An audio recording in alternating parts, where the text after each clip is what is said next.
ಇದು ಗೋವಾದ ನೈಟ್ ಕ್ಲಬ್ನಲ್ಲಿ ಭಾರೀ ಅಗ್ನಿ ಅವಘಡ ನಡೆದು ಹೋಗಿದೆ.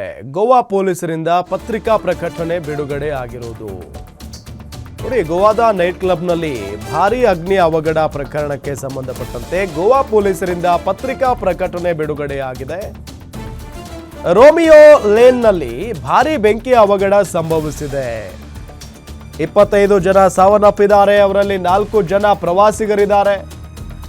14 ಜನರು ಸಿಬ್ಬಂದಿ ಅಂತ ದೃಢಪಟ್ಟಿರುವುದಾಗಿ ಮಾಹಿತಿ ಇದೆ. ದುರಂತದಲ್ಲಿ 7 ಜನರ ಗುರುತು ಇನ್ನೂ ಪತ್ತೆಯಾಗಿಲ್ಲ. 6 ಮಂದಿಯ ಸ್ಥಿತಿ ಚಿಂತಾಜನಕವಾಗಿದೆ. ಆಸ್ಪತ್ರೆಯಲ್ಲಿ ಚಿಕಿತ್ಸೆಯನ್ನ ಪಡಿತಾ ಇದ್ದಾರೆ. ಬಹಳ ನೋವಿನ ಸಂಗತಿ ಇದು.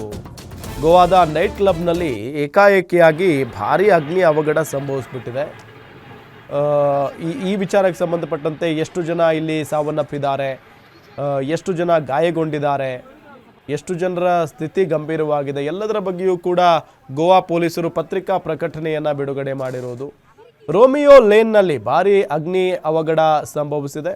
25 ಜನ ಸಾವನ್ನಪ್ಪಿದ್ದಾರೆ. ಅವರಲ್ಲಿ 4 ಜನ ಪ್ರವಾಸಿಗರು, 14 ಜನ ಸಿಬ್ಬಂದಿ ಅಂತ ಹೇಳಿ ದೃಢಪಟ್ಟಿದೆ.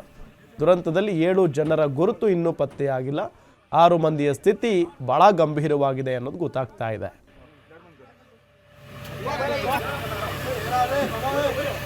इंसिडेंट्स अनफॉर्चुनेट इंसिडेंट्स, इस तरह का इंसिडेंट्स कभी नहीं होना चाहिए. गोवा जैसे टूरिज्म स्टेट में कुछ जो इलीगल्स या विदाउट परमिशन इस तरह के जो चलाते हैं, या और इसी में जो फायर इंसिडेंट्स हुआ, इसी के कारण यहाँ पे जो उनके स्टाफ और एक 3-4 टूरिस्ट जो अंदर थे, इन्हें 2-3 इनको जल के हुआ, बाकी लोग बिकॉज ऑफ द सफोकेशन उनकी डेथ हो गई.